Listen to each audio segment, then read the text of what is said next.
What's going on, everybody? It's Chris with Profoto. Oh, just make sure my pack's on. All right, we're good. You're good. Since everything else is going crazy today, I'm just going to make sure. What's up, everyone? It's Chris with Profoto. Welcome to Geared Up. It's our weekly live broadcast where we talk about gear, lighting techniques, photography, take your questions, just have a good time, and learn some stuff. We're redoing this because everything went haywire just a second ago. So if you did have any questions about the Control app from earlier and you're here, ask them. If not, shoot us a DM and I'll answer them there. That being said, it's pretty gear centric. It's really light and easy. We're going to run through the app and some best practices and some ways to control your stuff. Again, ask questions if you have any and we'll roll through. So that being said, let's talk about the app. We ready to rock, Kate? I'm ready. Let's do it. You Cool. ready? I am. Your computer's not ready. Oh, yes. It's there. It's alive. Cool. There. So we're doing this on I'm doing this on my iPad, but the app and stuff like that's going to control the same way, whether you're using it on your Mac or whether you're controlling it through your iOS device or an Android device, actual phone. So with that being said, when you open up the Profoto Control app, this is what it's going to look like, especially if you've never connected anything before. Do what? It's disconnecting a little bit. The cable might. Oh yeah, my cable's acting a little wonky. If it keeps, it's freaking out. But let's go. Why don't you just do your Let's go direct. No, we just go direct wire because I think it's going to do the same thing regardless. So let's just. I had it set up a certain way because my battery's not fully charged on the iPad, but that's okay. We'll get through it. I think this should be fine right here. Let's just make sure it pops up. It looks like it's going to. It's happy camper. Perfect. So. Oh, apparently it's not going to. I see it. You see it cutting in and out. All right. I'm going to pay attention for just a half second. But when you look at the app, it's going to look like this. It's going to say connect your device in the middle.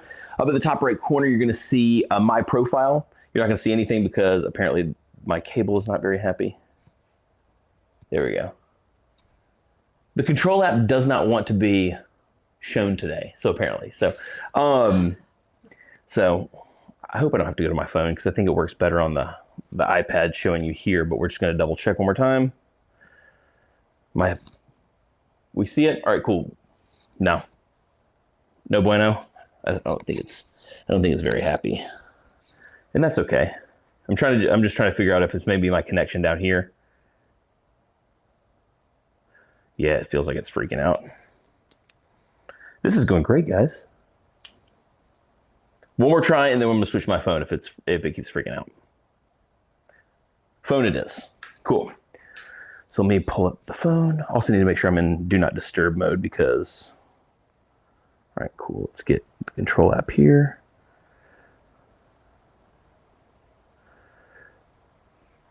Let's go Profoto. This is really good stuff, everybody. I understand it. All right, cool. So let's get logged in here. See if it pops up. If the phone pops up, it's happy. Cool. So again, like I was saying with the iPad, it's going to look the exact same. Top right corner, you're going to have your My Profile. It's going to make you log into it if you haven't logged in before. But up in your profile, that's where you're going to find all your information and all that good stuff. And then you're going to have the area in the middle where it says Connect Devices. And so there we're just going to click Connect Device. And apparently I need to allow Bluetooth for that. So, okay. So, yeah, let's go. Connect device, close that. And the one thing that I am concerned about is I was connected to everything with my iPad. So it's probably, let's disconnect everything here. Perfect. So that should be disconnected from the iPad now.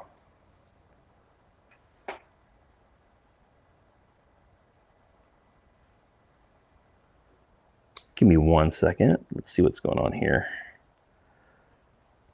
Oh, there we go. We sorted it out.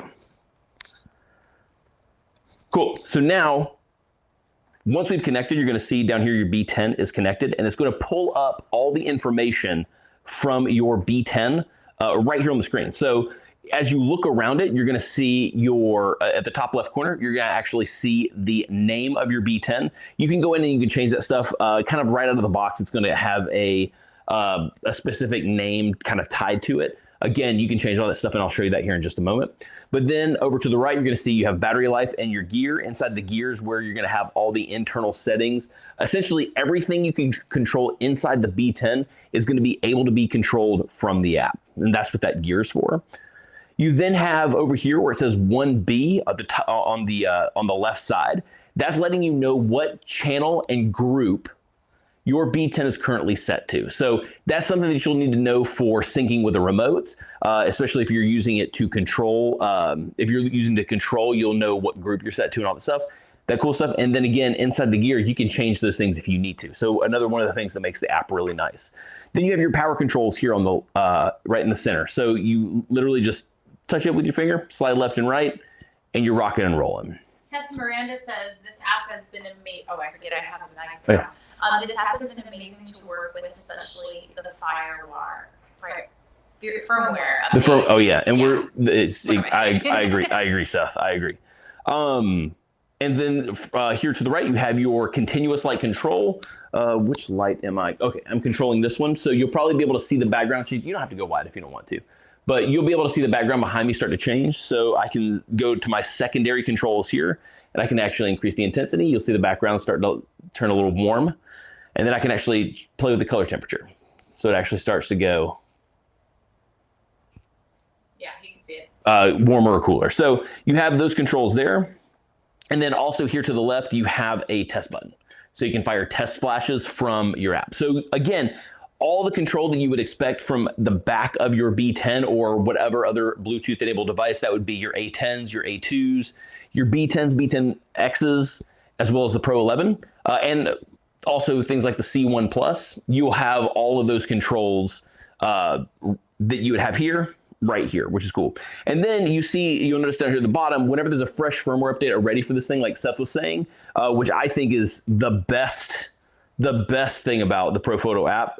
Granted, the control stuff is great, and I love being able to actually do all this stuff. Being able to update my firmware over the air, not having to worry about plugging it in my computer, huge. You can click update available, or you hit update, and then it tells you kind of what's going on in the update. You hit download and install, or you can hit skip. If you accidentally hit skip, you'll notice that the yellow prompt that was underneath the actual app is now gone. So you don't have to worry about that kind of stuff. We can dive here into the gear. And just like I was saying earlier, if you wanted to rename your device to... Oh, is it kind of skipping in and out? I think it's my cable. I don't think it's my phone. I'm gonna have to get a new one. Let's see. Question, is there any major differences to the desktop version of the app? So I think the desktop version is going to have some more I know that it's still grows. So someone was asking, actually, you're on microphone now, so I don't have to reiterate it. The desktop app is gonna have some more integrations that things like the mobile apps aren't going to have. So there will be some things as you start seeing stuff develop that there will be an advantage to the desktop app as opposed to the mobile app. So hopefully that answers the question. But in here you can go into B10s. If I want to name this my mains, I could. And then I know that that's my main light. And then again, you have your air control, your group control, all that stuff. But what we were talking about too with the firmware is you can go into your advanced settings and so go all the way here to the bottom and hit firmware update, and that firmware is still there. So you can go in there and push that firmware out to your light anyway. So again, you don't lose access to it. And clearly when both my lights turn on, you'll notice that I need to update my firmware. I'm not practicing what I preach. So, but again, all the controls that you would ever need right here inside the app. So where things I think throw people for a touch of a loop is when you start bringing in the remote control. So you Connect or Connect Pro. So as soon as I fire this up, you're gonna see something change dramatically. So fire that up, let that connect. And there you go. The first thing I'm being told is that my Connect Pro is getting pretty close to dead, but we should be fine for what we're doing right now. But what you'll notice right off the bat with your B10 is you no longer have power control over your B10 here inside the app. You can still come over here and mess around with the light if you want to, but that's because the way that you should control, especially when you're using a Connect or a Connect Pro, the way that you should control your lights is through the Connect or the Connect Pro, so through the remote. It's going to be sending out the signals, especially if you're running in something like Air 2, where you're getting the power readout on the display of your light on the actual remote. You want the Connect Pro controlling, because so if I were to if I were to come over here to my B10, for example, so I know Kate's jogging things around. Cool. So if I was to come over here to my B10 and I was to change the power here, it's now out of sync with the remote. So I would need to go back to the remote and go back in and change that for them to sync back up. Same thing for the app itself. So it wants you to control all of that stuff from within the app. So that's why that's gone now. So, but that 8.3 that's showing here is also showing on my remote, which is inside the app. So I have all of those absolute power controls right here, and it's adjusting everything the way that I want. So I see those numbers. When you're looking at the Connect or the Connect Pro, they feel the exact same way for the most part on the inside. So you have, the name of your device, the 2, it'll either be a 2 or a 1. That's going to tell you whether you're running in Air 1 mode or if you're running in Air 2 mode. Air 1 is going to be for things like your B1Xs or if you're using like an old D1 or something like that. That doesn't have the technology inside of it to send that information back and forth. You would want to run an Air 1, but anything from like the D2 forward, you're good. You can run an Air 2 and you can see the power level settings of your light. Then you have your battery indicator, which again, mine's probably going to die, which is going to be fantastic. And then you have the gear right here, which gives you the ability, again, to rename your device, change your channels 1 through 100. So you can choose any of the 100 channels you want, your air settings, your syncs, and then again, the advanced settings where you can go in here, you can set your control sounds, your auto offs, and again, firmware updates. So you can go in here, you can register it, you can skip it, do whatever you want to, but you have all of that stuff right there, which is really, really nice. Then when you get down into the actual control section, it feels a lot like controlling your light, but now you just have your different groups. So you can see down here on the side, you have groups 1A, 1B, 1C, 1D, 1E, and 1F. They're all going to be on the same channel, and that way you have control of individual lights that set depending on the group you have. You can easily put the light into standby mode or that group into standby mode. So if you have multiple lights on that group, they will go to sleep. Then you have the power control of that group. So as you start to control up and down, the lights will follow along with it because it's essentially just sending that information to the Connect Pro, and that's relaying out to the lights. Then you can actually toggle on your continuous lights on and off right here. The downside to this, and I'm sure that it's something that we're going to work out into the future, is with things like the B10 where you have a variable control or a bicolor continuous light, the one thing you will lose is control over that. So the actual intensity changes and the output or the color temperature changes, you lose once it goes through the app or once it goes through the control app. Now you can come over here and just toggle it on and off, power up and power down, color change back and forth. You can do that manually, but you will lose it through the app. So do you have a question? All right, cool. So right up underneath it where it says main, you can actually click that and change the label. So you can actually label all your groups, which is really nice. A good little touch there. And then if you, one other thing to pay attention to, up here where it says manual auto, that's a button. So if I wanted to switch over into TTL mode, I would simply just hit auto. And if I want to go to manual, I would hit manual. So that's how you're going to flip in and out of your TTL modes. One thing to note, and it's going to tell you here in the thing, your groups A through C, so A, B, and C are your TTL and manual groups in our system. Groups D and F are manual only. You can still do things like high-speed sync. It will still send the timing codes needed to get those higher shutter speeds with your shot, but you're not going to be able to use TTL to set the exposure automatically with those groups. So really, really good if you're using some TTL, but you need like some background lights to stay static. You would put those on groups D, E, or F, and you would still have control over all of those. And it tells you again manual there, and then you can see the plus and minus settings here on groups A through C. That's your flash exposure compensation when you're in TTL mode. So that's a phone call. And then, so I'm just gonna flip it back over to manual mode, and then we're gonna go down here to where it says master control. So when you're playing with the master control settings, it's controlling everything. So if I go here and hit the dip switch, I turned off all the lights in all the groups. So everything's in standby mode. Then I have the ability, you can actually adjust the power of everything. And why would you wanna do that? Pretty simple. Say that you've got a 4 light setup, you've got your lights ratioed exactly the way that you want them, and then you're like, oh man, they're just like half a stop too bright. The cool thing is you can just go right here and you can go down a half a stop. So you can control everything in unison, maintain your ratios, and everything's good there. And then you can also toggle your continuous light on and off from here. And that's going to actually toggle it on for all groups. So just be aware that if you're down there in the master section, that's going to control all that stuff. And then you have your test button. So down here is where you'll also use to test your lights. It's also a good way of, you can use the app in unison with the light meter, which is really, really nice. So you can go over here, you can meter something, you can hit a test, and then you could actually go over and you can make the adjustment on your light right there from your phone, which is really nice. So you can see the number, you can control the firing of the flash, and you can set the output to what you want. So I don't think I missed anything. Did anyone have any questions? Or, I mean, the upside for the app is it's pretty straightforward. We try to make it as easy as possible. Just the firmware update alone, I think, is worth all the ease in the Bluetooth lights, especially just in the years that I've ever fought with firmware on anything. It says Seth says you can update in a couple of minutes on the fly while you're legit working. I've been just that alone is. I've been on set with something and realized that one of my lights wasn't firing correctly. I was getting intermittent exposures, and I was able to just update the firmware within 3 to 5 minutes, and we were back up in business. We just take a quick break. So again, firmware updates are huge.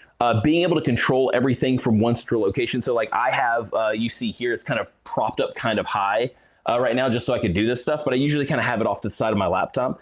But I have an iPad here with with a holder on a articulating arm, and I can kind of put it wherever I want to and see all of my stuff right here from my screen. So it's not like I'm having to pull up my phone. It looks like I'm diddling around on my phone while I'm working. I can have something set up like this, or there's a lot of really, really great accessories now that'll kind of clip this to the side of your computer, so you can have that set up that way if you want to. Or and that would be if you're using like a PC. If you're using a Mac and you want to take advantage of the subscription stuff and the things inside the Mac app and the things that will be there in the Mac app eventually, you can go that way too. But there's a lot of different ways that you can actually use the Control app, which is really nice. So. Weird question. What does it actually, do when it registers your light through the app? Cool. So someone was asking what happens when you register the light through the app. So it essentially is going to take the serial number of whatever device that you're registering, is going to tie it, because you're logged into your My Profoto profile. That's the first thing it asks you to do whenever you open up the app for the first time. So you'll log into your My Profoto profile. If you don't have one, you'll create one, and it will create a My Profoto profile, and it will tie your serial number of your light to your email address, your profile, and stuff like that. So if something were to arise, maybe you had to send your light into service, all of that stuff is already inside your profile. And the cool thing about registering through the app is it's really, really fast. You just hit a button. And if you register your light within like a certain, I want to say it's like 45 days-ish, 30 to 45 days within buying your product and register it, you get an extra year of warranty, which is kind of sick. So being able to do it through the app and just hit register is kind of a no-brainer. So the first thing you should do whenever you get a new Profoto light, especially something with Bluetooth inside of it, open it up, connect it to the app, double check for firmware, and just register the thing. And that way you're locking in that extra year of warranty just in case something happens. Things are, electronics are, they're so like advanced now that something could go wrong. The chance that it goes wrong, pretty slim. We try to check all that stuff, but it happens. It happens to me. So all that stuff's registered up, and then we can take care of it at Profoto. Do they give this to the desktop app too? So everything that you've seen that I've done works on the desktop app. Again, the desktop app is going to have some more features, especially as we have some more some e-commerce features that kind of roll through. So the actual computer app will be a little more robust. But as far as like all the registrations and the controls and stuff like that, it's all the exact same. As a matter of fact, my license is still tied to my old laptop, so I haven't moved it over to this one yet. Because again, I just kind of like having this iPad set up more, so I've always just gone to it. Maybe it's just because I've become used to working this way, but I would have pulled up my app, but it looks the exact same. Even as far as like the width that you see of my phone, it's about the same width as the phone screen on your computer screen. So off topic, Is there anywhere in the UK that recommendation is B1 battery or Reconditions B1 batteries? Yeah, okay. I'm not sure about the UK. I know that there's a spot here in the States, like in Pennsylvania somewhere. I can't recommend them because we don't have any affiliations with them. But I've heard people have good luck with them. I just can't recommend that kind of stuff. But as far as reconditioning in the UK, I'm not 100% sure. Maybe there's somewhere else in the European region that does a good job reconditioning lithium-ion batteries. Unfortunately, I just can't recommend them because we can't recommend it because then kind of we're liable for saying, oh, you should go do this thing, and if something goes wrong, we're on the hook. So I think that's cool. Again, it's a really easy thing to use. I just want to make sure that I think the thing that throws people for the biggest loop with the control app is whenever you turn your remote on and then all of a sudden you don't have access to the power and the modeling light controls that you had previously when you weren't connected to your remote and you could see all that stuff. You still have all the abilities to control the innards of the B10, but the point of removing the power control is we want for proper syncing of the power outputs, the power command needs to go through the remote. And so by removing that, it kind of helps alleviate any accidental power changes and you looking at your remote going, it says one thing here and it doesn't say one thing here. So that's the idea behind that. So if you needed to go and make an adjustment to this, you could easily turn the remote off and it will just bring up the thing again, just so I can kind of show them what I'm talking about. So if you needed to, if you really needed to access the B10 that's down here, and just to show you, I'll turn on another B10 and you'll see it pops up down there as well. As soon as it connects, it's not going to connect, is it? It's mad at me. Oh, speaking of connect, one thing I want to add. So under the connect devices, if there's ever, so like I can go down here and connect that light that I just turned on.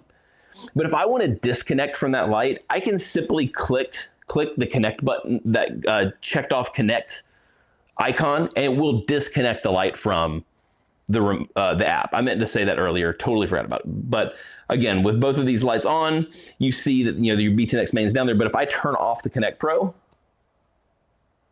and it disconnects, now all of that control is back on the B10. So again, I have all my secondary controls with my model light intensity and all that stuff right there. So. Is there a listed spec for the range of distance for the app in the phone? So the I don't know that there's a spec range. It's Bluetooth. I think it works up to like 40 feet. So it's definitely not Wi-Fi enabled. So you're not going to get the range that you would get with like a Wi-Fi signal. But the Bluetooth is just, within spec of the latest Bluetooth technology. I've used it at a pretty good distance. I don't know, but my rough guess is about 30 to 40 feet. So about a meter or 10 meters, 10 meters. Yeah. Wait, cool. I'm really bad at the meter thing. So we're just going to stick with feet. Yeah. Anything else? I think that's it. Cool. Thanks for coming and hanging out with us. Again, we wanted to kind of re-roll this thing because the internet went haywire on us, and we wanted to make sure that this information was out there and we can get rid of the messed up ones. But in the meantime, if you have any other questions, feel free to DM me. It's best to DM me on Instagram. I'm at @TheChrisFain. And then that way, if you have any questions, we can talk there and chat it up. So with that being said, I hope you have an awesome rest of your week, and we'll see you next time on Geared Up. Peace out, everybody.